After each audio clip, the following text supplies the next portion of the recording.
hindi lamang natin nababasa yung Old Testament as stories, kundi nakikita po natin na yun ay anino ng darating na Kristo. Walang iba, si Jesus na ating Panginoon. So, pag nakita po natin yung hati ng Bible from the Old patungo sa New Testament, yung Old ay nagpapakilala na may darating na tagapagligtas, Messiah o Kristo, at dumating na nga po sa New Testament na mas higit po, mas dakila. Una, yung Revelation, Old Testament, nakikilala natin ang Diyos sa mga propeta na isinusugo. Pero pagdating sa New Testament, si Jesus na mismo, yung anak na mismong nagpakilala. Sa Old Testament, yung pag-asa ay kapag mabuti po yung yung kanilang pamumuhay, maganda ang kanilang performance. Pero yung pag-asa natin hindi base sa performance natin, kundi dahil sa performance si Jesus. Sa Old Testament, may mga pari na nag-aalay, napapatawad sila kapag nagagawa ng mga pari yun. Nga lang ang problema, namamatay yung mga pari. Pero si Jesus ay pari magpakailanman sa atin. Pagdating sa Old Testament, yung tipanan, yung kasunduan na nabanggit kanina, kapag mabait ka, may blessing ka. Kapag ikaw ay sumusunod, may blessing. Pero pagdating sa pag hindi pagsunod, may sumpa. Pero ayun nga sa buhay natin ngayon, dahil sa ginawa ni Jesus, natatanggap natin yung mga blessing kahit hindi tayo ganun ka nagiging masunurin.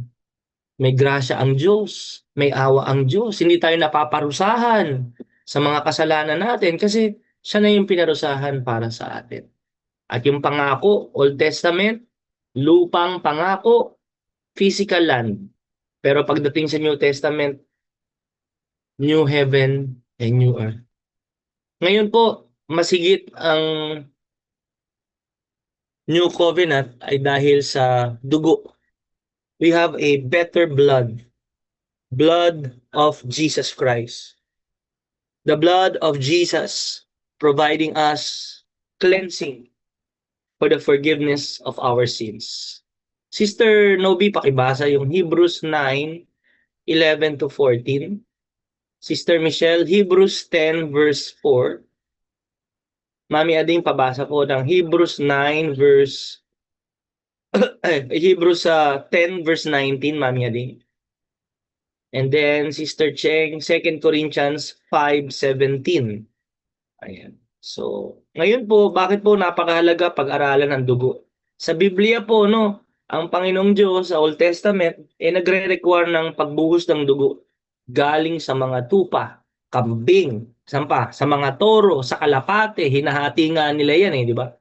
Para maging sakripisyo, alay, para sa mga kasalanan ng mga Israelita. Iba't ibang kasalanan, iba't ibang offering. May fellowship offering, merong burnt offering, iba-iba po yan sa Book of Leviticus. Pero dahil kay Jesus, isang offering na lang, yung kanyang banal na dugo. Sige, Hebrews 9:11 to 14. Amen. Ang sabi po dito sa verse 11, ngunit dumating na si Kristo, ang pinakapunong pare ng mabubuting bagay na narito na.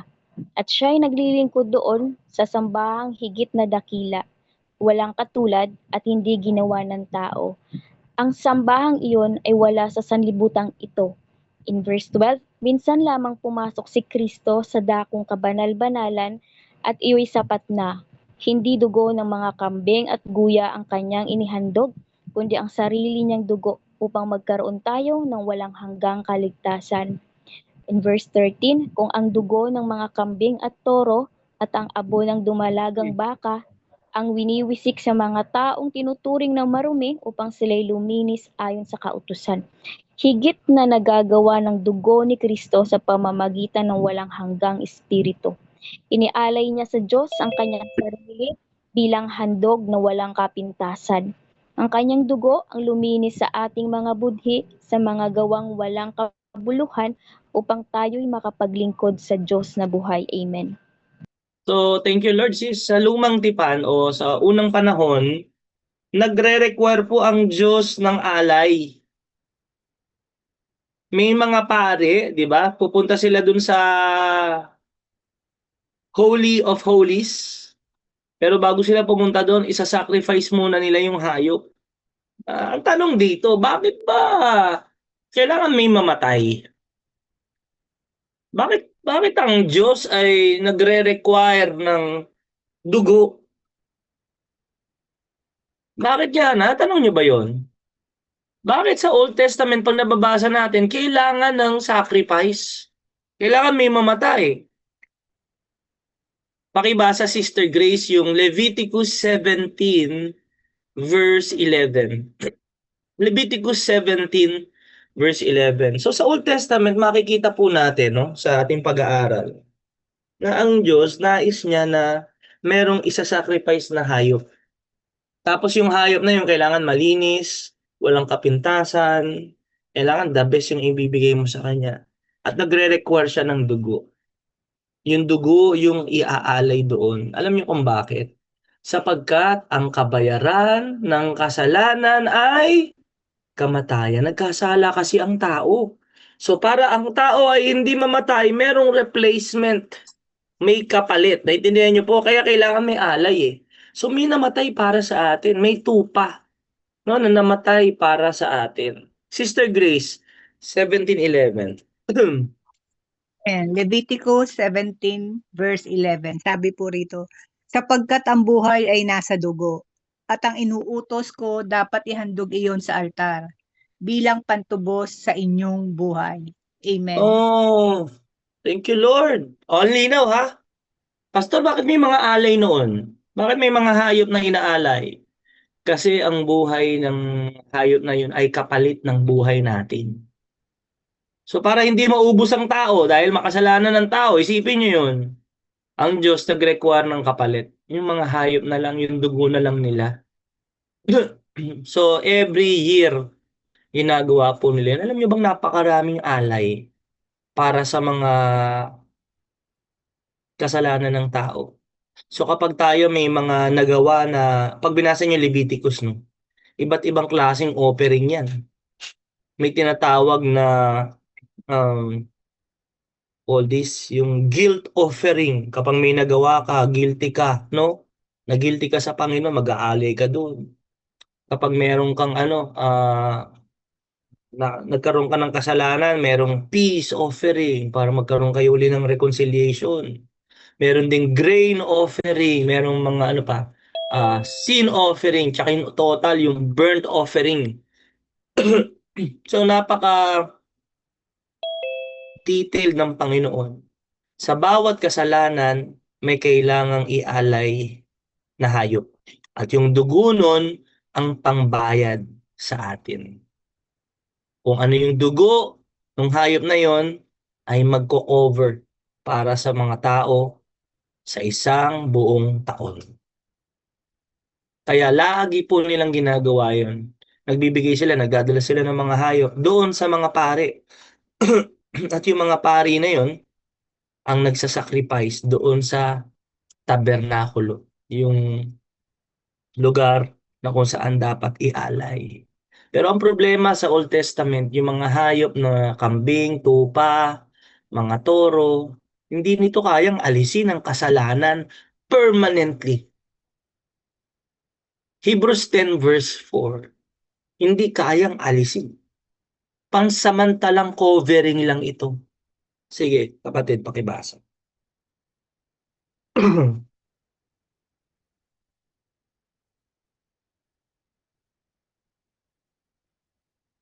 Sino yung reader natin?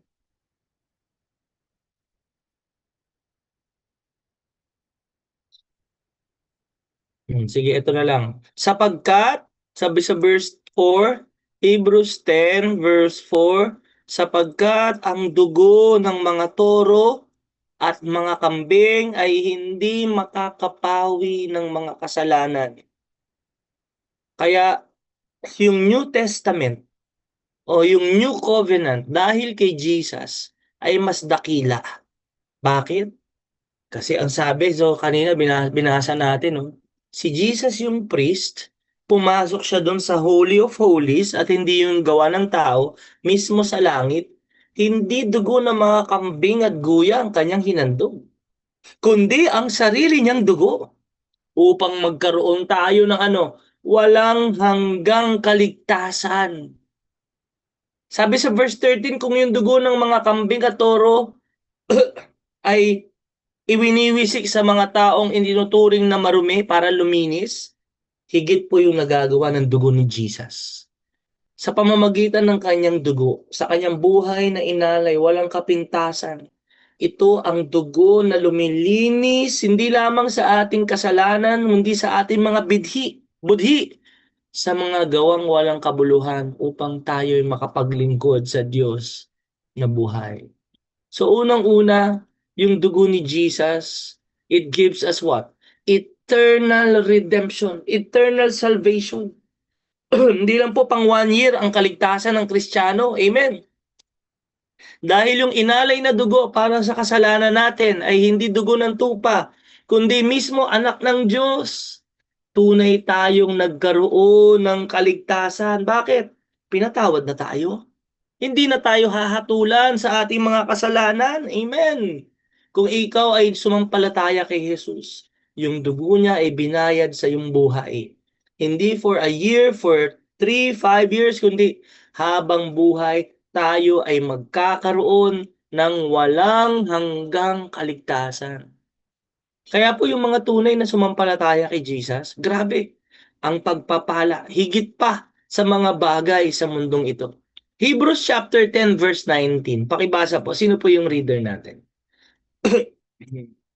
Hebrews 10 verse 19.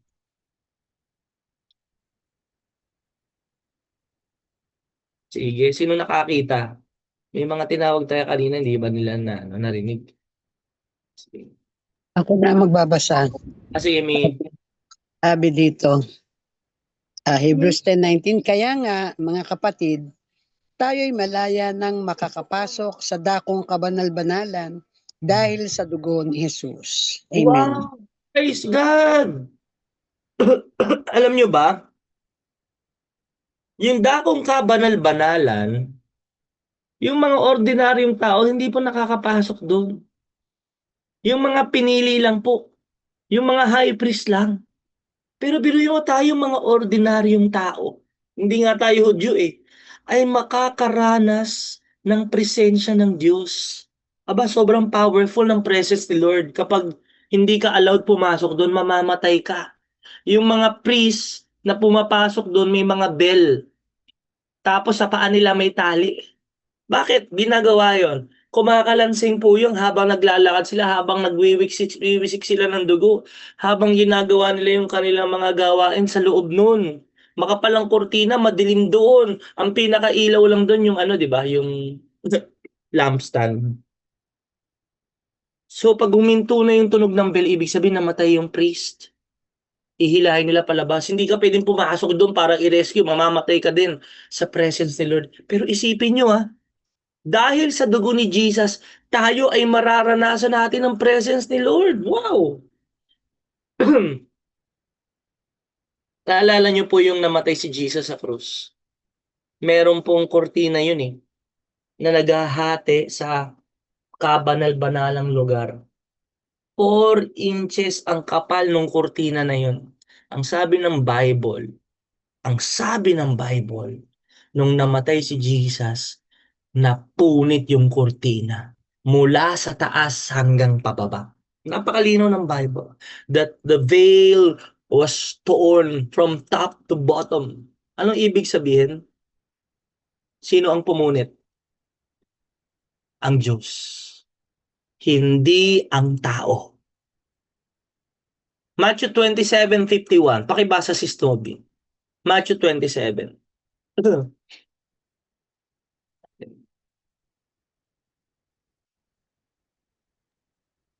Amen. Ang sabi po dito sa Matthew 27 verse 21. 51 sis. 21. Oh, Ang 50 sabi muna, po 50. 50. Ang sabi po dito, Muling sumigaw si Jesus ng malakas at siya'y nalagutan ng hininga. Verse 51, biglang nahati ang tabing ng templo mula sa itaas hanggang sa ibaba. Nayanig ang lupa at nabiyak ang mga bato. Amen. Oh, kita nyo? From top to bottom. Alam nyo, hindi nilalagay yan ng Bible ni Matthew para ipakita sa atin. Sino ang pumunit? Sino ang naghati? Sino ang nag-alis nung tabing? Sino nag-alis ng kurtina na yon para makita ngayon ng mga tao yung presence ng Lord, ma-experience ng mga ordinaryong tao. Yun ay nangyari dahil sa ibinuhos na sakripisyo ni Jesus. Diyos ang gumawa nito. Kaya alam nyo, praise God, kapag nag-worship tayo, umattend tayo sa mga worship service natin, nararanasan nyo ba yung presence ni Lord, mga kapatid? Amen. Nararanasan nyo ba? Na-experience nyo ba, Lord, napakalapit mo. Alam nyo nga, umiiyak tayo, bigla lang luluha tayo, di ba? Kahit yung mga tao na mga lalaki na malalakas, nagugulat yung mga asawa nila, nagre-report sa atin, basta umiiyak yung asawa ko. It was God's presence. We cannot contain God's presence. In the Old Testament, kapag naranasan mo, mamamatay ka pag ano mo ang Diyos eh. Pero dito sa New Testament, because of the blood of Jesus, hindi tayo namamatay sa presensya ng Diyos, kundi nagkakaroon pa tayo ng buhay. Hallelujah. Yung mensahe ng Panginoon ay hindi kabigatan sa atin, kundi ito'y pagpapala. Gumagaan pa yung buhay natin. Hallelujah. Bakit po? Bakit natin nararanasan ang presence ng Diyos? Dahil sa ibinuhos na dugo ni Jesus. Hallelujah. Praise God. Kaya po, kung tayo ay nagkulang, nagkasala, lumapit tayo sa presensya ng Diyos. Sabi doon sa binasa ni Mami, na meron tayong access. Makakalapit tayo. Mararanasan natin.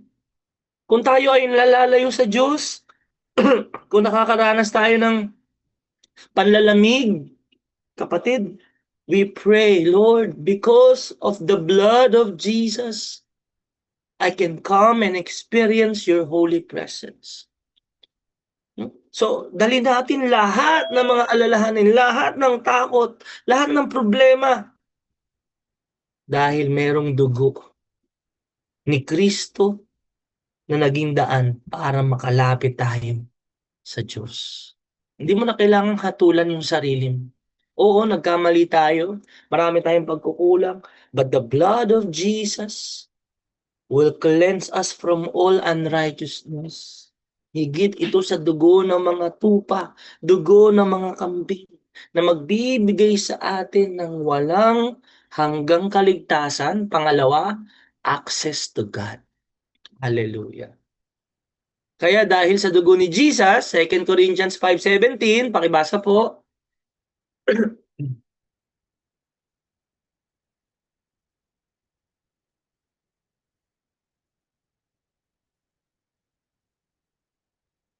Yes.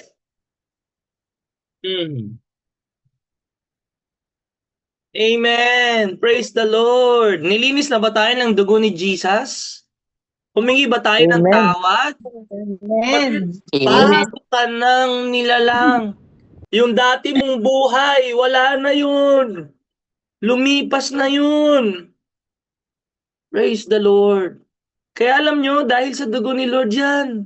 Hindi yan dahil sa mga pagsisimba natin, paglilingkod natin, kundi dahil sa dugo ni Jesus. Praise God. Hallelujah. Sister Lola, pakibasa po yung Hebrews 9:23. Hebrews 9:23.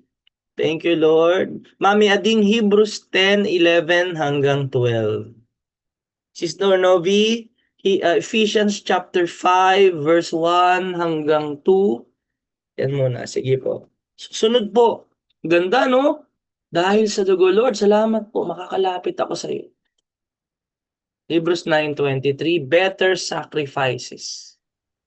Hebrews 9:23, sabi po dito, kaya kailangang linisin sa pamamagitan ng ganitong paraan ng paghahandog ang mga bagay na sa sambahang ito na larawan lang ng mga bagay na nasa langit. Ngunit nangangailangan ng mas mabuting handog ang mga bagay na nasa langit. Amen. Ayan. So, sa lupa, yung mga tao kailangang linisin sa mga alay ng tupa, kambing. Pero sa langit, aba, hindi pwede yung mga kambing doon. Hindi pwede yung mga tupa. Naintindihan niyo po yung sinasabi ng Hebrew writer. Na dito sa lupa, o sige, inaalay yan, Old Testament. Pero sa langit, grabe, ang mga kanila lang sa langit eh. Yun ang tirahan ng Diyos eh. Hindi ka pwede mag-alay ng basta-bastang tupa doon. Eh. Kahit nga pinakamatabang tupa, hindi nararapat sa Diyos. Kaya verse 24, pakibasa sis, pakidugtong. Verse 24.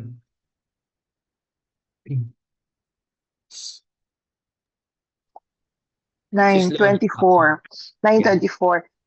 Sapagkat hindi pumasok si Kristo sa isang banal na lugar na gawa ng tao at larawan lang ng mga bagay na nasa langit, kundi sa langit mismo. Siya ngayon ay namamagitan para sa atin sa harap ng Diyos. Amen. Amen. So yung tabernacle po, no?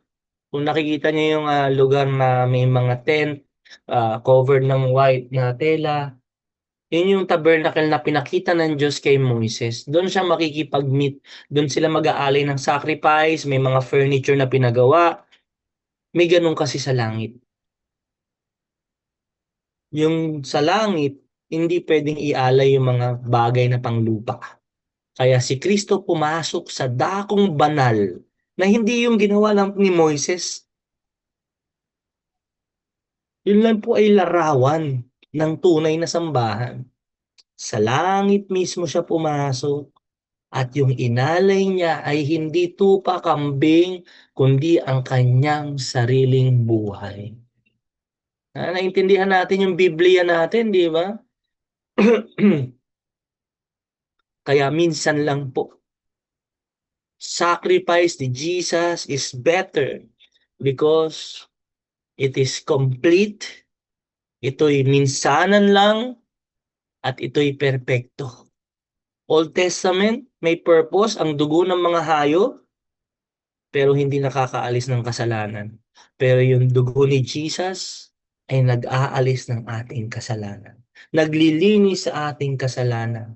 At higit sa lahat, sabi dito, binibigyan tayo ng walang hanggang kaligtasan. Hebrews 10 verse 11.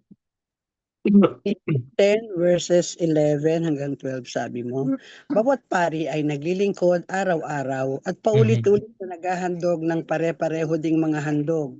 Oo. Sa mga iyon ay hindi naman nakakapagpawi ng kasalanan.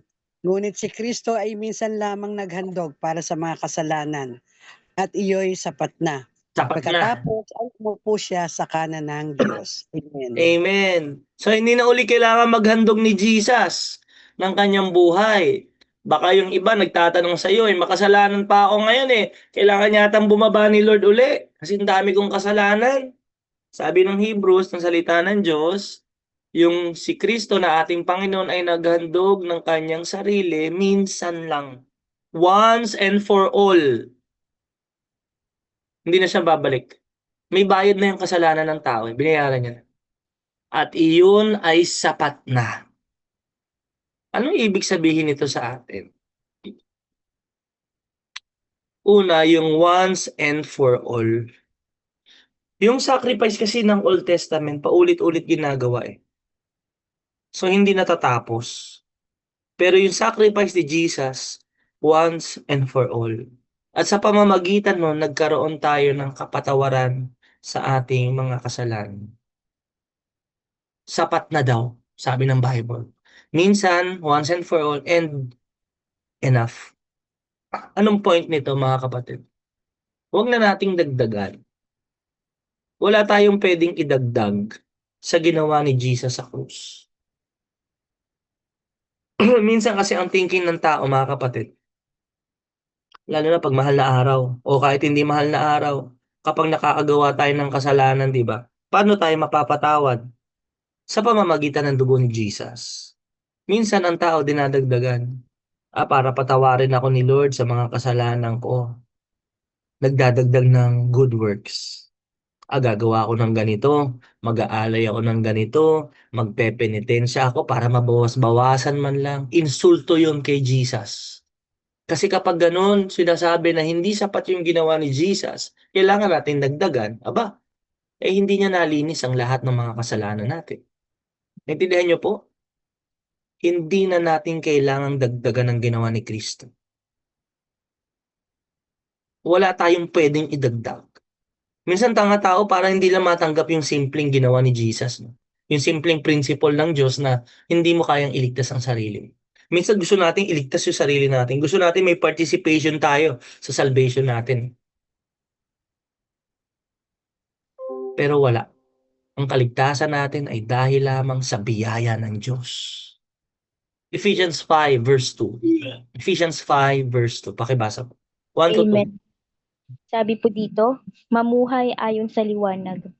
Verse 1, sabi dito, yamang kayo'y mga anak na minamahal ng Diyos, tularan ninyo siya. In verse 2, mamuhay kayo ng may pagmamahal tulad ni Kristo dahil sa kanyang pagmamahal sa atin. Inalay niya ang kanyang buhay bilang mabangong alay at handog sa Diyos. Amen. Yan. Pag sinabing smelling aroma, ano po yun? Mabangong handog alay sa Diyos. Yun yung katanggap-tanggap sa Diyos. No? Yung halaga po nung sacrifice, kaya nga sacrifice yung halaga nun ay nakadepende, nakabase sa halaga. Gaano ba kahalaga yung binigay mo? Gaano ba katimbang yung binigay mo? Ibigay nyo ang binigay ang inalay mismo ni Jesus. Hindi dugo ng tupa sarili niyang buhay. Meron pa bang maihahandog sa dugo ng anak, ng nag-iisang anak ng Diyos? Wala nang ibang anak ang Diyos Kaya inalay niya yun. Example. Diba? Example to follow for us. Kaya sabi niya, be imitators of Christ. Paglingkuran natin ang Diyos. Mag-alay din tayo ng sarili natin para sa ating kapwa bilang paglilingkod sa Diyos, hindi bilang pagliligtas sa ating mga sarili. Sapagkat wala pong naliligtas sa mabuting gawa. Kahit gaano tayo kabait, kahit gaano tayo kabuti, marami man tayong tinulungan, maganda yung mga bagay na yan, pero ang kaligtasan ay matatamo lang natin sa pamamagitan ng sakripisyo ni Jesus. Wala na pong iba. Meron pa bang higit? Meron pa bang mas katanggap-tanggap sa sacrifice ni Lord? Sino po dito meron kayong kung bumibili kayo nung yung hot cake mix. Alam niyo yung hot cake mix, bumibili kayo nan? Yes Na, po. yung mga manufacturer nun, nung gumawa po sila, nakalagay doon, add water only. Ganun lang ang ginawa nila. No need to add eggs, no need to add milk. Para mabilis. Instant Add only water. Alam mo tayo yung mga tao hindi makapaniwala kasi ang hotcake may itlog. Alam mo ginawa ng mga tao? Every time nabibili sila ng hotcake mix, dinadagdagan pa rin nila ng itlog. Dinadagdagan ng itlog. Ngayon, ang ginawa nung manufacturer nung hotcake mix, kasi ganun ang tao, napansin niya yung market. Ang ginawa niya, inalis niya yung content ng egg. Tumaas yung sale. Kasi nakalagay doon, add 1 egg and water. Anong point? Kayo mga tao, may tendency talaga na gusto natin mayroon tayong naidadagdag. Gusto natin may participation tayo. Pero pagdating sa kaligtasan, sa buhay na walang hanggan, hindi matanggap ng tao na walang pwedeng gawin ang tao para maligtas.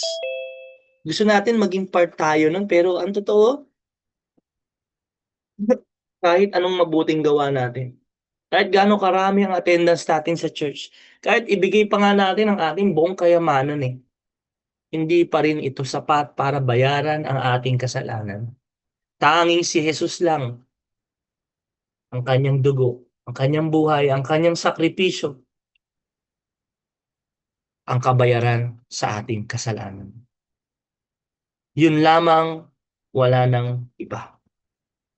Sa Old Covenant, ang sacrifice nagko-cover ng ating kasalanan. Pero pagdating sa New Covenant si Jesus, He is the Lamb of God who takes away the sin of the world.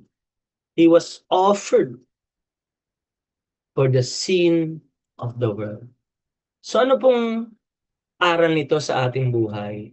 Dahil perfect na, dahil sapat na ang sacrifice ni Jesus. Una, sa paglapit natin sa Kanya, hindi nakabase sa ating performance, kundi dahil nakabase sa ginawa ni Lord para sa atin. Lord, I come to you. Kaya pag nagpe-pray tayo, Heavenly Father, in the name of Jesus, through the power of the Holy Spirit, I come before you. Lumalapit ako sa iyo, Diyos, sa pangalan ni Jesus. Dahil kay Jesus, makakalapit tayo sa Lord. Mamaya din pakibasa nga po ulit yung Hebrews 10 verse 22. Hebrews 10:22. Sister Cheng, Romans 12 verse 1. Sister Lola, Colossians 3:23. Sige po. Hebrews 10:22, sabi dito, kaya't lumapit tayo sa Diyos ng may pusong tapat at may matibay na pananampalataya sa Kanya. Lumapit tayong may malinis na budhi sapagkat nilinis na ang ating mga puso at hinugasan na ng dalisay na tubig ang ating mga katawan. Amen. Praise God.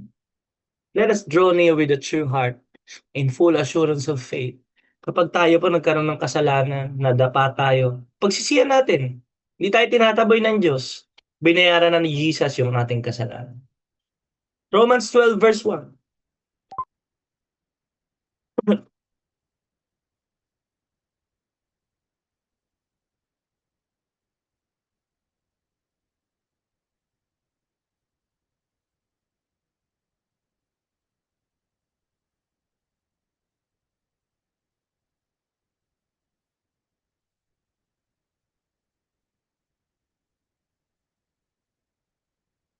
Ayan, thank you Lord. Dahil sa ginawa ni Jesus para sa atin, pinatawad na ba tayo ni Lord? Nigyan na tayo ng buhay na walang hanggan. Meron na tayong assurance na sa langit tayo pupunta. Isipin niyo yun. Kaya sabi niya, in view of God's mercy, may naparusahan para sa atin. May nagsakripisyo para sa atin. Ang sabi niya, maglingkod kayo sa Diyos. Let us offer ourselves as living sacrifice. Mabuhay tayo ng may kabanalan.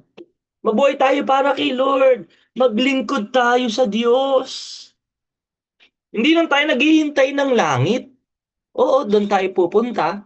Pero habang naghihintay tayo, kapatid, aba, paglingkuran natin ang Diyos. Eh, makikita niya yung konsepto na yan sa pamilya ng Pilipino, di ba? Oh. Hindi naman natin sinisingil. Bilang mga magulang, tayo mga magulang, di ba, nagsakripisyo tayo dahil mahal natin mga anak natin. Nagtrabaho, nagpuyat, nagsakripisyo para ano? Mapalaki ng maayos ang mga anak. Mapag-aral, mapakain. Kung tayo ay anak na umangat-angat sa buhay, nagkaroon ng maayos na buhay, kakalimutan mo ba yung magulang mo? Hindi eh. Paglilingkuran mo nga eh, di ba? Ibibigay mo nga yung gusto ng magulang mo. Bakit? In return, doon sa kabutihang natanggap natin sa ating mga magulang. Amen po? Mabuti ba ang Diyos sa atin? Naranasan ba ang pagpapala ng Panginoon? Niligtas ba kayo ng Diyos? Meron ba kayong buhay na walang hanggan? Ang pabor ng Diyos nasa inyo? Naranasan nyo ba yung kanyang awa araw-araw? Kapatid, maglingkod ka sa Diyos. Maglingkod tayo sa Panginoon. Offer yourselves as living sacrifice. Sabi doon, holy and acceptable to God. Maging banal tayo sa pamumuhay natin. Talikuran natin ang ating mga kasalanan. Hindi lang pagtanggap ng blessing, ha? Gusto ng Lord, bigay natin yung buhay natin sa Kanya. Colossians 3 verse 23. Colossians 3 verse 23. Ano man ang gawin nyo ito ng buong katapatan na parang ang Panginoon na pinaglilingkuran nyo at hindi ang tao. Amen. Yan. 24 sis. 24, sapagkat nalalaman ninyo may tatanggapin kayong pamana bilang gandipala mula sa Panginoon. Ang Kristong Panginoon ang inyong pinaglilingkuran. Amen. Amen. So, kahit ano man po ang anong ginagawa natin, nagtatrabaho, nag-aaral, gawaing bahay, negosyo, alam niyo yun? You're doing it all for the glory of God. Do it heartily. Do it with hearts that gives glory to the name of the Lord. Bakit? May excellence. Bakit huhusayan mo? Bakit gagalingan mo? Kasi aalay ko to sa Lord. Nag-aaral ako, estudyante, gagalingan ko. Kasi alay ko to sa Diyos ko na nagligtas sa akin.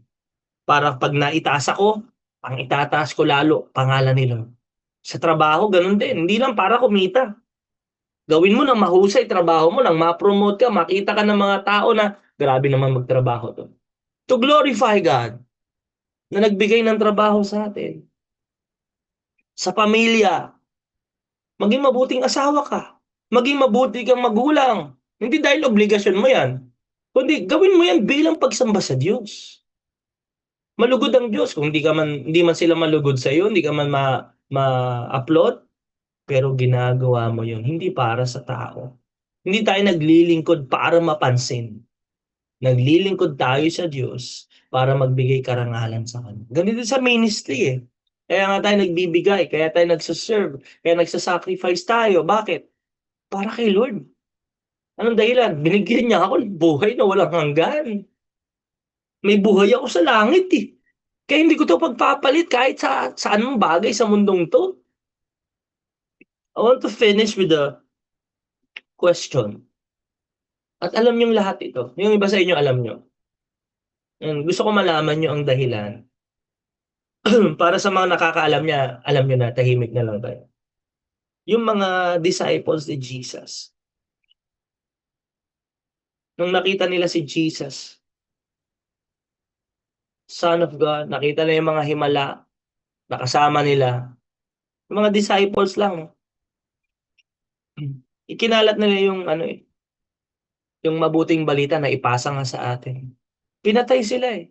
Pinugutan ng ulo, binalatan ng buhay, hinati sa dalawa, itinapon sa island kasi hindi namatay sa kumukulong langis. Daming pinagawa, sinaksak, kinalaglag, sinibat hanggang mamatay. Bakit hindi sila sumuko? Bakit hindi nila binagay yung kanilang storya? Bakit hindi sila nagbago ng kanilang storya? Kahit sila ginigipit ha? Kahit buhay na ang kapalit.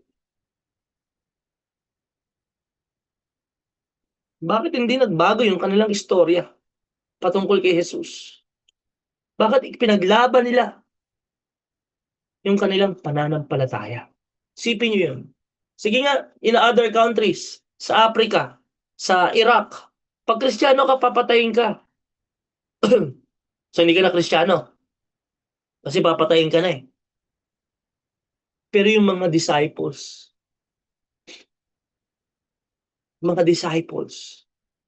kahit patayin sila, hindi sila nagbago.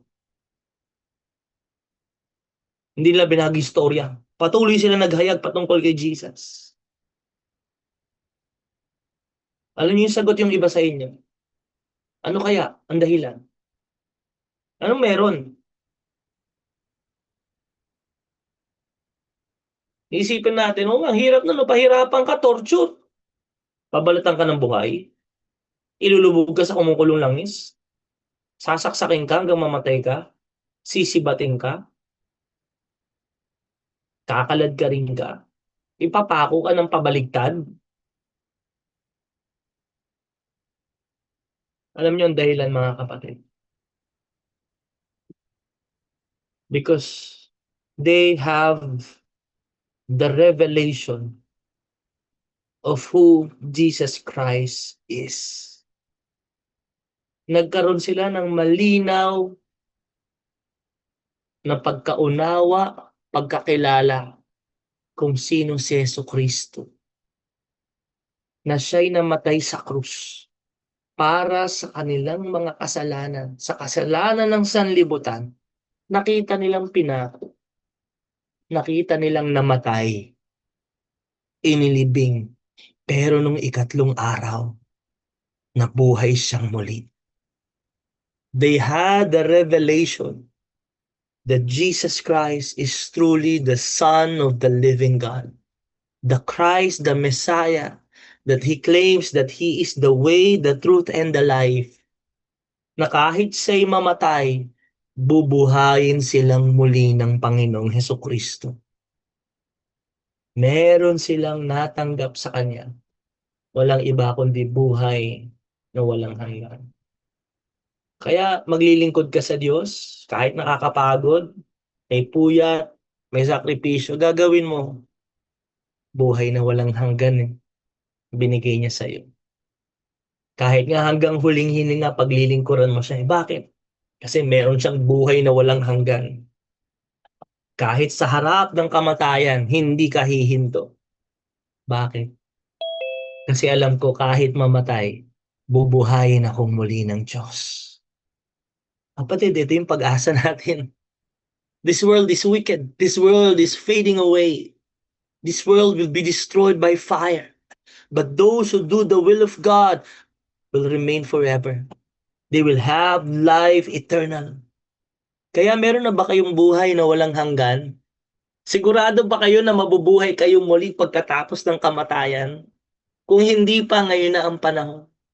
Isuko mong sarili mo sa Lord. Humingi ka ng tawad.